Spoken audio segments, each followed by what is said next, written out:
सोचकर देखिए, कुछ साल पहले जब ट्रंप यह धमकी दे रहे थे कि अगर अमेरिका का मार्केट बंद कर देंगे तो भारत की अर्थव्यवस्था ठप हो जाएगी, तब उन्होंने ये अंदाजा ही नहीं लगाया था कि भारत अपने विकल्प खुद तैयार कर रहा है। आज हालात बिल्कुल उल्टे हैं। पीएम मोदी खुले मंच पर कह रहे हैं कि यूरोपियन यूनियन की टॉप लीडरशिप के साथ बातचीत सिर्फ अच्छी नहीं रही बल्कि निर्णायक रही। Bharat Europe free trade agreement को जल्द पूरा करने पर सहमति बन चुकी है। और सबसे बड़ी बात, IMEC India middle east Europe economic corridor जैसे ऐतिहासिक प्रोजेक्ट को जल्द शुरू करने की प्रतिबद्धता जताई गई है। मतलब साफ है, भारत अब किसी एक देश के भरोसे नहीं बैठा, न अमेरिका न चीन। भारत अपने लिए नए दरवाजे खोल रहा है, और वो भी ऐसे दरवाजे जो भविष्य की ग्लोबल इकोनॉमी की धुरी बनने वाले हैं। कि नरेंद्र मोदी ने उसी वक्त शुरू कर दिया था यूरोपीय देशों के रास्ते तलाशना कि कहां-कहां भारत का सामान जा सकता है। अब यूरोपीय देशों के साथ भी फ्री ट्रेड एग्रीमेंट हो गया, ब्रिटेन से हो ही गया है। भाई, भारत के लिए इस वक्त जो कहते हैं ना, ये समय है भारत का, वो दिख रहा है। और ऊपर से ये जीएसटी रिफॉर्म। पीएम मोदी ने यूरोपियन यूनियन के इन दोनों नेताओं को भारत ईयू समिट के लिए आने का न्योता भी दिया।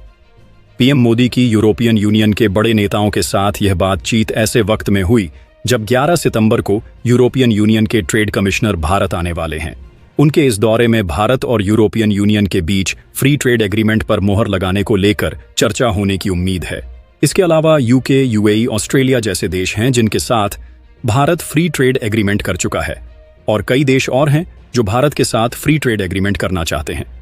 तो ये दिख रहा है ट्रंप को कि भाई, मेरी तरह तो कोई पैर पटक नहीं रहा, सब तो लाइन लगा दिए भारत के साथ दोस्ती के लिए। तो भाई, अब निराश होकर कह रहा है कि चला गया भारत मेरा दोस्त। ट्रंप को एक झटका नोबेल पुरस्कार पर भी लग रहा है। ट्रंप चाहते थे कि वो यूक्रेन युद्ध रुकवाकर नोबेल शांति पुरस्कार ले ले, लेकिन ट्रंप जो सोच रहे थे उसका उल्टा होता दिख रहा है। रूस यूक्रेन युद्ध रुकवाने की जो कोशिशें हो रही हैं, उनमें कोई ट्रंप को क्रेडिट दे ही नहीं रहा। उल्टे चाहे यूक्रेन हो, चाहे रूस हो, चाहे यूरोप हो, सब कह रहे हैं कि यूक्रेन युद्ध रोकने में भारत और नरेंद्र मोदी का रोल ज्यादा अहम दिख रहा है। पीएम मोदी से फोन पर बातचीत के बाद यूरोपियन काउंसिल के प्रेसिडेंट ने कह दिया कि रूस को युद्ध खत्म करने और शांति की राह पर लाने के लिए भारत की भूमिका महत्वपूर्ण है। वो यूक्रेन के राष्ट्रपति जेलेंस्की के साथ भारत के निरंतर सहयोग का स्वागत करते हैं, क्योंकि यह युद्ध ग्लोबल सिक्योरिटी और आर्थिक स्थिरता के लिए बड़ी चुनौती है और पूरी दुनिया के लिए बड़ा खतरा है। आप सोचिए, बॉस वह ट्रंप का नाम नहीं ले रहे हैं, कह रहे हैं कि भारत ये सब करके दिखा रहा है। यूक्रेन युद्ध को रुकवाने में भारत को अहम किरदार माना जा रहा है, और यह ट्रंप के लिए सबसे बड़ा झटका नहीं है तो क्या है? उधर से यूरोपीय यूनियन कह रहा है कि भाई, मोदी और इंडिया ही अहम दिख रहे हैं जो युद्ध में कुछ करवा सकते हैं, रुकवा सकते हैं। सोचिए, ट्रंप को भाई लो बीपी ना हो जाए। आप ये भी देखिए कि यूरोपियन यूनियन के प्रेसिडेंट का यह बयान पेरिस से आया है, जहां यूक्रेन युद्ध रोकने के लिए सारे नेता बात कर रहे थे। उसी मीटिंग के बीच में यूरोपियन यूनियन की प्रेसिडेंट ने पीएम मोदी को फोन कर दिया। सिर्फ यूरोपियन यूनियन के देश ही नहीं, बल्कि खुद यूक्रेन और रूस यह मान चुके हैं कि मोदी ही वो नेता हैं जो इस युद्ध को रोकने में अहम भूमिका निभा सकते हैं। अमेरिका यह नैरेटिव बना रहा था कि यूक्रेन युद्ध असल में पुतिन का नहीं, मोदी का युद्ध है, भारत का युद्ध है। लेकिन पुतिन ने कह दिया था कि भारत तो युद्ध रोकने का काम कर रहा है। हाल ही में पुतिन ने यह कहा कि वो यूक्रेन युद्ध का समाधान निकालने में भारत और चीन की भूमिका और उनके प्रयासों की प्रशंसा करते हैं। ट्रंप के तेवर इसलिए भी नरम पड़ रहे हैं क्योंकि भारत के साथ पूरी दुनिया खड़ी होती जा रही है। भाई को लग गया कि ऐसा ना हो कि नोबेल कहीं मोदी को ना मिल जाए। भारत उस नोबेलवल के चक्कर में नहीं है भाई। भारत ग्लोबल की बात कर रहा है, नोबेल की बात नहीं कर रहा है। खाली ट्रंप ने भारत की इकोनॉमी को डेड कहा, भारत पर टैरिफ लगाया, खूब बयानबाजी की। इस पर पुतिन ने ट्रंप को बुरी तरह से हड़का दिया। पुतिन ने दो टूक कह दिया कि कोई भी देश भारत के साथ ऐसे बात नहीं कर सकता जैसे ट्रंप टैरिफ को लेकर करना चाह रहे हैं। पुतिन ने आगे कहा कि ट्रंप भारत को टैरिफ के नाम पर धमकाना बंद कर दें, क्योंकि भारत उनकी धमकी से डरने वाला नहीं है। पुतिन ने यह भी कहा कि भारत और चीन दुनिया की शक्तिशाली अर्थव्यवस्थाएं हैं और दोनों देशों की आबादी करीब 150 करोड़ है। दुनिया का कोई भी देश इन्हें सजा देने की बात नहीं कर सकता। यही नहीं, पुतिन ने यह भी कहा कि टैरिफ को लेकर ट्रंप की बयानबाजी अमेरिका की पुरानी सोच को दिखाती है। ट्रंप को समझना होगा कि कॉलोनियल एरा अब खत्म हो चुका है और ट्रंप अपने पार्टनर्स के साथ बात करते समय उस दौर के शब्दों का इस्तेमाल नहीं कर सकते। आगे पुतिन ट्रंप को यह भी नसीहत देते दिखे कि वो टैरिफ और जुर्माने का दबाव डालकर भारत जैसे देशों को झुकाने की कोशिश न करें, क्योंकि मुश्किल इतिहास का दौर देख चुके देश के नेतृत्व को कमजोर समझने की कोशिश करना बड़ी भूल है। इसीलिए भाई ने लिखा ना कि भारत और रूस दोनों गए, क्योंकि भारत तो सुन नहीं रहा अमेरिका की और रूस भारत की तरफ से सुना दे रहा है कि क्या बोल रहे हो जी तुम। भारत ये सब नहीं सुनेगा। जब से ट्रंप ने भारत पर टैरिफ लगाया है तब से ही अमेरिका में कई एक्सपर्ट ट्रंप को चेता भी रहे हैं कि भाई तुम बहुत बड़ी गलती कर रहे हो भारत से। तब ट्रंप ने किसी की तो सुनी नहीं। उनको तो सनक थी कि भाई मैंने बोल दिया, ऐसा होगा कैसे, आदत नहीं है ना। ज्यादातर देश ऐसे ही लाइन पर थे। वो तो भारत खड़ा हो गया कि अच्छा ऐसा होगा नहीं चलेगा। तब भाई को धीरे धीरे समझ में आया कि अरे यार ये तो पूरा गेम पलट दिया नरेंद्र मोदी और भारत ने। उनके करीबी भारत को हर दिन टारगेट करने में लगे हुए जब रिश्ते बहुत बिगड़ गए, तब ट्रंप को अब समझ में आया कि यह तो यू टर्न मारने लायक भी रास्ता नहीं दिख रहा है। बहुत आगे जाके एकदम एक्सप्रेसवे से मुड़ के आना पड़ेगा। अब अमेरिका में कई एक्सपर्ट कह रहे हैं कि ट्रंप ने बहुत देर कर दी। एक्सपर्ट का मानना है कि ट्रंप अब भारत से रिश्ते सुधार भी लें, लेकिन भारत का विश्वास खो चुके हैं और इसीलिए ट्रंप ने भी लिखा है। उनको भी अंदर ही अंदर तो समझ में आ रहा है ना कि मैंने तो जैसे कटप्पा ने बाहुबली को पीछे से मार दिया था वही हाल कर दिया है, एकदम छुरा मार दिया, तो भारत दोस्ती कर लेगा। ठीक है भाई, दुनिया में ग्लोबल ऑर्डर में ना कोई परमानेंट दोस्त है ना कोई परमानेंट दुश्मन है। भारत अपना हित देख रहा है, लेकिन जो एक ट्रस्ट होता है उसमें तुमने चाकू मार दिया।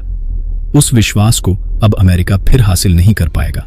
आज ही अमेरिका के एक बड़े अखबार वॉशिंगटन पोस्ट ने ट्रंप की नीतियों पर खूब सुनाया उनको। उसने लिखा कि टैरिफ कड़वी बयानबाजी की वजह से जो बड़े और अहम देश हैं वो अमेरिका से दूर जा रहे हैं। यह आधुनिक विदेश नीति का सबसे बड़ा आत्मघाती गोल हो सकता है। वॉशिंगटन पोस्ट लिख रहा है कि भारत का अपना राष्ट्रवाद है, अपना प्राइड है और नरेंद्र मोदी उस प्राइड को बचाने की लड़ाई लड़ रहे हैं कि कोई भी आके कोहनी में मार के चला जाएगा। ऐसा नहीं चलेगा बॉस। हमने आपको 2 दिन पहले ही बताया था कि भारत पर ट्रंप को यू टर्न लेना ही पड़ेगा। आज ले, 2 महीने बाद ले, 6 महीने बाद ले, ये भाई रास्ता बदलेगा, क्योंकि जिस मकसद से ट्रंप भारत से भिड़ रहे थे वो पूरा हुआ ही नहीं। पीएम मोदी ने ट्रंप की हर चाल फेल कर दी। दूसरी तरफ पीएम मोदी ने ट्रंप को ऐसा ट्रेलर दिखाया कि ट्रंप अब सरेंडर मोड में है। 2 दिन पहले ही पीएम मोदी ने जीएसटी रिफॉर्म को लेकर बड़ा फैसला लागू कर दिया। ये भारत की इकोनॉमी को डेड बताने वाले ट्रंप को सीधा मैसेज था कि भारत खुद की रफ्तार बढ़ाने में लगा है, वो किसी का मोहताज नहीं। तुम मत सोचो कि हम तुम्हारे वो दोस्त हैं कि तुम बाइक पर बैठाओगे तभी ट्यूशन जाएंगे। अरे भैया तुम बैठे रहो तो हम अपनी बाइक बना लेंगे और उससे चले जाएंगे वाला हिसाब है भारत का। पीएम मोदी ने जिस तरह से भारत की इकोनॉमी को रॉकेट बनाया हुआ है, जीडीपी ग्रोथ को करीब 8% तक पहुंचा के रखा हुआ है, उससे भी अमेरिका को यह मैसेज चला गया कि भारत जैसी उभरती अर्थव्यवस्था को टैरिफ के दम पर झुकाया नहीं जा सकता। ट्रंप ने भारत पर टैरिफ लगाया तो पीएम मोदी ने साफ मैसेज दे दिया था कि जो नुकसान होगा देख लेंगे बॉस, लेकिन अमेरिका के आगे नहीं झुकेंगे, क्योंकि एक बार झुकिएगा ना तो ये फिर करेगा। और इन लोगों को लगता है कि भारत गुलामी सहा है, इतने साल तो जो बोलेंगे सो करेगा। अरे जाओ गुलामी सहली, अब ना सहते। हम ट्रंप ने भारत पर टैरिफ लगाया तो पीएम मोदी इससे डर नहीं गए, ना पैनिक मोड में आए, बल्कि पीएम मोदी ने भारत के प्रोडक्ट्स के लिए दूसरे बाजार की तलाश तेज कर दी। ट्रंप अंतर्राष्ट्रीय लेवल पर भारत को अलग करने की कोशिश में थे। यूक्रेन युद्ध का दोष भारत पर लगाने लगे, यूरोप को भारत के खिलाफ भड़का रहे, लेकिन पीएम मोदी ने पूरा गेम पलट दिया। यूरोप तक भारत के समर्थन में आते हैं।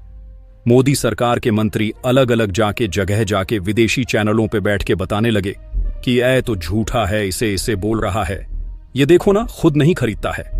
यूरोप नहीं खरीद रहा है रूस से तेल। पूरा प्रोपेगेंडा इनका उड़ा दिया, धज्जियां उड़ा दी। इतना ही नहीं, भारत को अलग थलग करने में लगे ट्रंप को पीएम मोदी ने क्वाड में अलग थलग कर दिया। जापान और ऑस्ट्रेलिया भी ट्रंप की टैरिफ वॉर के खिलाफ भारत के साथ खड़े दिखने लगे। यानी ट्रंप ने हर तड़म करके देख ली, लेकिन वो मोदी को झुका नहीं पाए, भारत को दबा नहीं पाए। जब अमेरिका को यह लग गया कि भाई मोदी के रहते तो भारत को कुछ बिगाड़ना बड़ा मुश्किल है, तो अब ट्रंप जो है वो टोन डाउन हो रहा है। और सिर्फ टोन डाउन नहीं हो रहे हैं, वो दिल जले आशिक टाइप बिहेव कर रहे हैं कि भाई मेरा दोस्त तो चला गया मेरा दोस्त रूस और भारत। डोनाल्ड ट्रंप के नए बयान पर आज विदेश मंत्रालय से भी सवाल किया गया कि भाई डोनाल्ड ट्रंप तो कह रहे हैं भारत चला गया। विदेश मंत्रालय ने क्या कहा पता है? No comment. और ट्रंप के दर्द पर और नमक छिड़क दिया। ट्रंप के बयान पर विदेश मंत्रालय ने कोई प्रतिक्रिया ही नहीं दी। कूटनीति की अपनी कुछ मजबूरियां भी हो सकती हैं, लेकिन सोशल मीडिया पर लोग ट्रंप के नए बयान को लेकर बहुत सी बातें कर रहे हैं। कोई कह रहा है कि ट्रंप ने भारत को खो दिया तो क्या हुआ, super power fastest growing, Pakistan तो है ना तुम्हारे साथ। कोई कह रहा है कि ट्रंप ने खुद ही भारत से दुश्मनी ले ली, भारत को दूर कर दिया, भारत को खोने का गम मना रहा है। लोग कह रहे हैं कि ट्रंप ने तो भारत को उसी दिन खो दिया था जब वो व्हाइट हाउस में मुनीर को लंच करवा रहे थे। खुद ट्रंप ने भारत जैसे मजबूत पार्टनर की जगह कंगाल पाकिस्तान को चुना, तो फिर अब पांव पटकने से क्या फायदा। लोग यह भी कह रहे हैं कि रूस तो पहले भी अमेरिका के साथ नहीं था, तो रूस को चीन के हाथों खोने की बात कहां से आ गई। रूस और चीन तो पहले से ही साथ थे। लेकिन अकेले भारत के बारे में लिखने में लग रहा होगा कि ज्यादा एकदम डायरेक्ट हो जाएगा कि अब मैं मरा जा रहा हूं भारत के लिए, तो भारत और रूस दोनों लिख दिया भाई कि दोनों को खो दिया। अरे रूस कौन सा तुम्हारे लिए एकदम बहुत बिछा जा रहा था। डोनाल्ड ट्रंप का यह पछतावा डिप्लोमेटिक भी है और पर्सनल भी, क्योंकि ट्रंप ने भारत से रिश्ते तो बिगाड़ लिए, मोदी जैसा दोस्त भी गवा दिया। ट्रंप को इस बात का एहसास तब हो गया होगा जब उन्होंने मोदी और पुतिन का याराना देखा होगा। मोदी पुतिन जिनपिंग की इस तड़ी को बार बार देखकर ट्रंप को यही लग रहा होगा कि इन तस्वीरों में जिनपिंग की जगह वो भी हो सकते थे, इसलिए ट्रंप ऐसा पोस्ट कर रहे हैं जिसमें उनका दर्द दिख रहा है। डोनाल्ड ट्रंप को इस बात की भी पीड़ा हो रही होगी। इधर तो पीएम मोदी जिनपिंग से मिल रहे हैं, पुतिन के साथ कार में घूम रहे हैं, लेकिन मोदी ट्रंप का फोन ही नहीं उठा रहे। मोदी की नाराजगी कितनी भारी पड़ सकती है, शायद अमेरिकी राष्ट्रपति को अब धीरे धीरे समझ में आ रहा है। यहां भारत में कुछ लोग थे कि मोदी जी गए, उधर जाकर हंस रहे हैं, क्या हो रहा है भाई। वहीं हंसी देख के उधर आग लगी हुई है। ट्रंप ने सोचा था कि वो नरेंद्र मोदी से भिड़ जाएंगे तो फिर अमेरिका के सामने भारत को कौन पूछेगा, लेकिन यहां तो पूरा ग्लोबल ऑर्डर ही नरेंद्र मोदी ने बदल दिया। कोई देश ऐसा नहीं जो भारत से दोस्ती ना करना चाह रहा हो, तो यहां यूरोपीय यूनियन जो है वह फ्री ट्रेड तक पहुंच गई ये बात। दूसरी तरफ भारत ने इंडो पैसिफिक रीजन में स्ट्रेटेजिक पार्टनरशिप मजबूत करने का प्लान एक्टिवेट कर दिया है, जिसको लेकर पहले पीएम मोदी ने सिंगापुर के पीएम से मुलाकात की, जो भारत पर दौरे पर आए हैं। पहलगाम आतंकी हमले पर भारत के साथ खड़े होने के लिए उनका आभार जताया और दोनों देशों के बीच 5 बड़ी डील भी हुई। और फिर एनएसए अजीत डोभाल की भी सिंगापुर के पीएम के साथ बैठक हुई। दोनों ने हाल में हुई घटनाओं के बीच इंडो पैसिफिक रीजन में सुरक्षित ट्रेड के उपायों पर चर्चा भी की। अब यह समझना भी जरूरी है कि ट्रंप के टैरिफ वॉर के बीच सिंगापुर के पीएम को भारत का जो यह भारत द्वारा है उसको इतना अहम क्यों माना जा रहा है। दरअसल भारत दुनिया की ट्रेड लाइफलाइन मानी जाने वाली मलक्का स्टेट में पेट्रोलिंग की तैयारी पूरी कर चुका है, जो सिंगापुर के पास से गुजरती है। मलक्का स्टेट वो जगह है जहां से दुनिया का करीब 40% कच्चा तेल और कार्गो शिप गुजरते हैं। मलक्का स्टेट हिंद महासागर को प्रशांत महासागर से जोड़ती है। सिंगापुर ने मलक्का स्टेट को लेकर भारत की पहल का खुलकर समर्थन किया है और सिंगापुर ने यह तक कह दिया है कि मलक्का स्टेट में भारत की मौजूदगी पूरे इंडो पैसिफिक रीजन को सुरक्षित रखेगी।